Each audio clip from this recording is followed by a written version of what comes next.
guys, welcome back to my YouTube channel. Happy Harika. మీ అందరూ ఎలా ఉన్నారు? Hope you're all doing great. మాకు summer కదా, యూకేలో సమ్మర్ అని వినే ఉంటారు. ఎలా ఉందో చూపిస్తాను, వెయిట్. This is summer for us. వర్షం పడుతుంది గైస్, వర్షం. That is summer for us. So sad. Anyways, so last week video miss అయింది కదా. సో ఈ వీక్ వీడియో ఏంటి అని అంటే ఇట్ ఈస్ సంథింగ్ స్పెషల్ అని చెప్పచ్చు. ఎందుకంటే ఇట్స్ లైక్ ఇప్పటి వరకు ఇక్కడికి వచ్చే స్టూడెంట్స్కి, ఇక్కడున్న వాళ్ళకి ఇలా అన్నీ ఈ రిలేటెడ్ చెప్పాను కదా. But for the first time అన్ని కమెంట్స్ చూసి నాకు చాలామంది పేరెంట్స్ వాళ్ళందరూ కమెంట్ చేశారు. సో దాన్ని బేస్ చేసుకుని I wanted to do tourist visa గురించి. అఫ్ కోర్స్ ఇది ఎవరికైనా ఉపయోగపడుతుంది, పేరెంట్స్ కనే కాదు, ఎవరికైనా ఉపయోగపడుతుంది. బట్ వాళ్ళ నుంచి ఎక్కువ కమెంట్స్ వచ్చేసరికి వాళ్ళకి స్పెసిఫైడ్గా అని చెప్తున్నాను అంతే. బట్ ఎవరికైనా టూరిస్ట్ వీసా అనేది హెల్ప్ఫుల్లే కాబట్టి, సో ఇప్పటివరకు నేను అది కవర్ చేయలేదు కాబట్టి ఈ వీడియో టూరిస్ట్ వీసా గురించి, లైక్ ఎలా ఉంటుంది, ఎప్పటి వరకు ఉండొచ్చు, కాస్ట్ ఎంత, ఎలాంటి డాక్యుమెంట్స్, రూల్స్ ఏంటి, ఇలాంటివన్నీ చెప్పుకుందాము. So yeah, any further delay, let's get into the video. Sorry to interrupt you. ఎంతమందికి షాపింగ్ అంటే ఇష్టం? మీ అందరికీ ఇష్టం అని నాకు తెలుసు, నాకు కూడా చాలా చాలా ఇష్టం. అందులో మనం డిస్కౌంట్స్ ఉంటున్నాయి అని అంటే ఏది వదలం కదా. సో అలాగే మనకు ఒక టెలిగ్రామ్ ఛానల్ ఉందన్నమాట. ఇక్కడ నేను లోగో అనేది మెన్షన్ చేస్తాను. ఆ లోగో చూసి మీరు, ఛానల్ లింక్ అనేది డిస్క్రిప్షన్లో ఉంటుంది, అది చూసి అందులో జాయిన్ అవ్వండి. అందులో ఏంటి అని అంటే మనకి ఈ కామర్స్ వెబ్సైట్స్ ఉంటాయి కదా, అమెజాన్, ఫ్లిప్కార్ట్, మీషో ఇలాంటివి. సో అందులో ఏంటి అని అంటే డే డీల్స్, ఆఫర్ డీల్స్ అనేవి ఉంటాయి. అవన్నీ ఈ టెలిగ్రామ్ ఛానల్లో పోస్ట్ చేస్తూ ఉంటాము. మీరు అందులో చూసి షాప్ చేసుకుంటే ప్రతి దాని మీద డిస్కౌంట్ అనేది వస్తుంది. మినిమం 90% డిస్కౌంట్ దాకా వచ్చిన కేసెస్ కూడా ఉన్నాయి. మీరు చూసి ఒకవేళ ఎవరైనా ఆర్డర్ పెట్టుకుంటే నాకు ఫీడ్బ్యాక్ ఎలా ఉందో కమెంట్ సెక్షన్లో కమెంట్ చేసి చెప్పండి. So I'll be so happy. And channel logo చూసి మాత్రమే జాయిన్ అవ్వండి, ఎందుకంటే స్కామ్స్ జరుగుతూ ఉంటాయి కదా, మనం చాలా జాగ్రత్తగా ఉండాలి. So yeah, thank you very much for joining in this channel. And now will go back to the video. Okay, first point ఏంటి అని అంటే యూకే విజిటర్ వీసా అన్న, యూకే టూరిస్ట్ వీసా అన్న, ఈ రెండు వేరు కాదు, రెండు ఒక్కటే. ఓకేనా? సో ఫస్ట్ మనం డ్యూరేషన్ గురించి మాట్లాడుకుందాం. యూకే టూరిస్ట్ వీసా అనేది అప్ టు 6 months వ్యాలిడిటీ అనేది ఉంటుంది. మీరు ఇన్ కేస్ షార్టర్ విజిట్ కావాలి 3 months కోసం అని అంటే 3 monthsకి కూడా అప్లై చేసుకోవచ్చు. బట్ 6 months కంటే ఎక్కువ కావాలి అని అనుకుంటే ఇక్కడే ఉండి రెన్యూ చేసుకోవడానికి అవ్వదు. మీరు రిటర్న్ హోమ్ కంట్రీకి రిటర్న్ అయిపోయి మళ్ళీ అప్లై చేసుకొని రావాల్సి వస్తుంది. లేదు మీకు ఇన్ కేస్ ముందే తెలుసు నేను రెగ్యులర్గా ట్రావెల్ చేస్తాను అని ముందే తెలిసి ఉంటే మీరు long term standard visitor visa అనేవి ఉంటాయి. లైక్ 2 yearsకి ఉంటుంది, 5 yearsకి ఉంటుంది, 10 yearsకి ఉంటుంది, ఇలా ఉంటుంది. దాన్ని అప్లై చేసుకోవచ్చు. బట్ స్టిల్ హవెవర్ ఈవెన్ దానికి అప్లై చేసుకుంటే కూడా మినిమం ఇక్కడ 6 months ఉండడానికి మాత్రమే ఉంటుంది. మళ్ళీ వెళ్ళి మళ్ళీ రావాల్సి ఉంటుంది. డైరెక్ట్ లాంగ్ స్టేగా like 2 years long, 5 years long ఇక్కడే ఉండడానికి ఉండదు. మళ్ళీ 6 monthsకి, ఎవ్రీ 6 monthsకి మీరు వెళ్ళి రావాల్సి వస్తుంది అనమాట. ద ఓన్లీ చేంజెస్ డబ్బులు వేరీ అవుతుంది అఫ్ కోర్స్. సెకండ్ పాయింట్ ఏంటి అని అంటే మీరు ఇన్ కేస్ ఇక్కడికి వచ్చేసాక మెడికల్ కేర్ ఏదైనా కావాలి అని అనుకుంటే ఇక్కడ మాకు ఏదైతే NHS ఉంటుందో అది టూరిస్ట్ వీసా మీద ఎవరైతే వస్తున్నారో వాళ్ళ మీద వర్తించదు అనమాట. వాళ్ళకి అసలు అప్లికబులే అవ్వదు. ఈ A&D ఎమర్జెన్సీ ఏంటి అని అంటే యాక్సిడెంట్ అండ్ ఎమర్జెన్సీ డిపార్ట్మెంట్ అంటారు దాన్ని. అది ఏంటి అని అంటే జస్ట్ ఎమర్జెన్సీ కేర్గా మాత్రమే చూపించుకోవచ్చు. ఇన్ కేస్ మనకు అక్కడ ఏదైనా ఎక్స్ట్రా మెడికల్ కేర్ కావాలి అని అనుకుంటే అఫ్ కోర్స్ మనం పే చేయాల్సి వస్తుంది, which will be way expensive.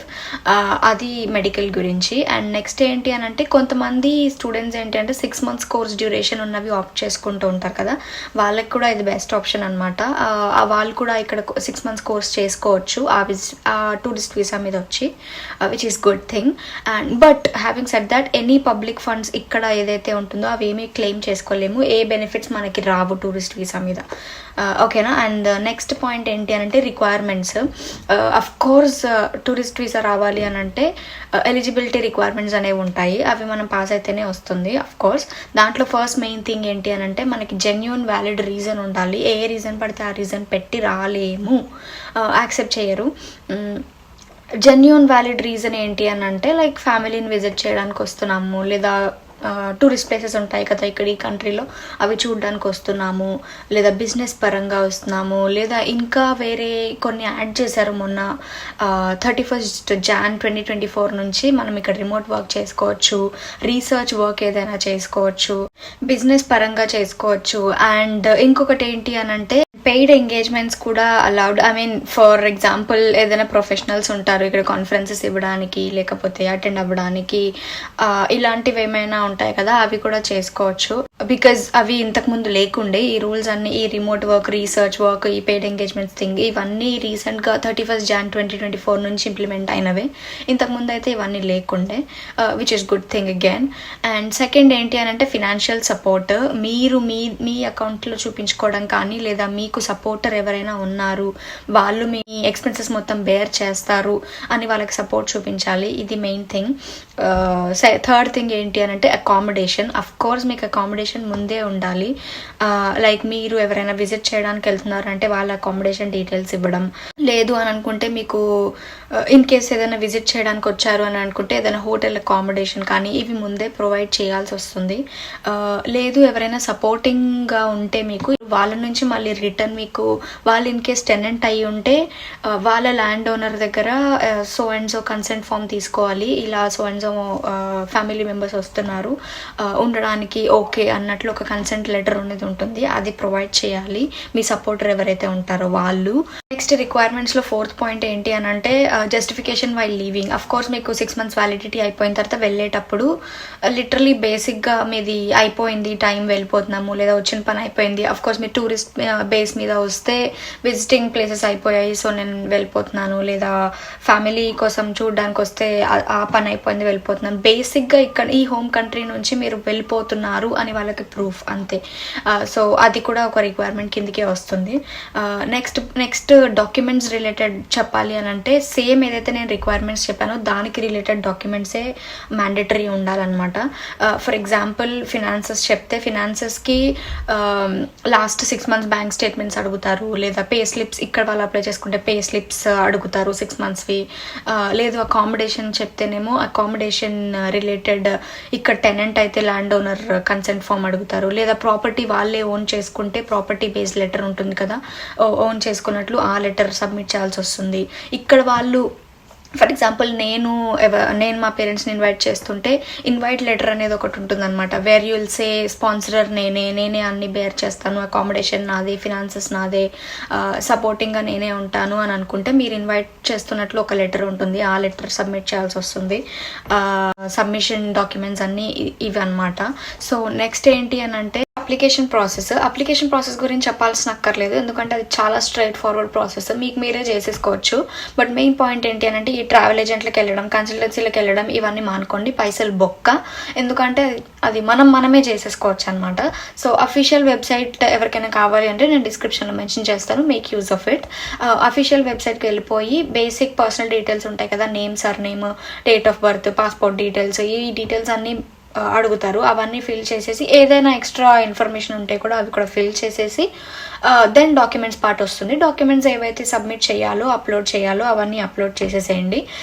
చేసేసాక visa fee pay చేసేసాక వీసా అపాయింట్మెంట్ బుక్ చేసేసుకొని అక్కడికి వెళ్ళి బయోమెట్రిక్ ఇచ్చేసి ఏవైతే డాక్యుమెంట్స్ అడుగుతారో అవి సబ్మిట్ చేసేస్తే అయిపోతుంది, అంతే ప్రాసెస్. చాలా simple and straight forward process ఉంటుంది, దీనికి ఎవరి హెల్ప్ తీసుకొని అక్కర్లేదు బేసిక్గా. సో ఇప్పుడు వీసా ఫీ గురించి మాట్లాడుకుందాం. మనం ఇందాక ఏదైతే మాట్లాడుకున్నామో స్టాండర్డ్ విజిటర్ వీసా ఫీ అదేమో £115 ఉంటుంది. సో ఇన్ కేస్ మీరు ఇందాక ఏదైతే చెప్పానో long term standard visitor visa కూడా ఉంటుంది అని, అదేంటి అని అంటే ఎవ్రీ 6 monthsకి £400 అనమాట. ఈ long term standard visitor visa ఏదైతే 2 years long, 5 years long, 10 years long ఉందో వీటి రెన్యువల్ ఫీ ఉంటుంది కదా, లైక్ ఎవ్రీ 6 monthsకి రెన్యూ చేసుకోవాలి అని చెప్పాను కదా, ఆ రెన్యువల్ ఫీ ఈ మూడిటికి సేమ్ ఉండదు, ఈ మూడిటికి డిఫరెంట్ ఫీ అనేది ఉంటుంది. ఓకేనా? So and one last thing ఏంటి అని అంటే మనం ట్రావెల్ చేసే ముందు 3 months ముందు ఈ విజిటర్ వీసా అనేది, టూరిస్ట్ వీసా అనేది అప్లై చేసుకోవచ్చు. ఓకేనా? ఐ హోప్ చాలా మందికి హెల్ప్ అవుతుందని అనుకుంటున్నాను, ముఖ్యంగా పేరెంట్స్ అందరికీ. అండ్ ఇంకా చాలామంది పేరెంట్స్ పాస్పోర్ట్లు అప్లై చేసుకొని వాళ్ళు ఉంటారు కదా. ఐ నో డాడీ నీకే ఇది చెప్తున్నాను. సో వాళ్ళు చూస్తారు, వాళ్ళు ఇంకా పాస్పోర్ట్లు అప్లై చేసుకోలేదు, చేసుకోమంటే చేసుకోవట్లేదు. మీ వాళ్ళల్లో కూడా ఎవరైనా చాలామంది అలాగే ఉంటారు. ఇన్ కేసు ఉంటే కమెంట్ సెక్షన్లో కమెంట్ చేయండి. సో డిలే చేయకుండా అప్లై చేసేసుకోండి, మీరు కూడా యూకే వచ్చేసేయండి, ఓకేనా. ఐ హోప్ ఈ వీడియో చాలా మందికి హెల్ప్ అవుతుంది అని అనుకుంటున్నాను. ఎవరికైనా మీ వాళ్ళకి ఎవరికైనా హెల్ప్ అవుతుంది అని అనుకుంటే ప్లీజ్ షేర్ చేయండి ఈ వీడియోని. And that's it for this video. Thank you very much for watching until now. If you do like this video, మీకు ఏం చేయాలో తెలుసు కదా, please do like, share, comment and subscribe to my channel. Happy Harika. మళ్ళీ కొత్త వీడియోతో వచ్చేస్తాను. Until then you guys please take care. Tata, bye bye.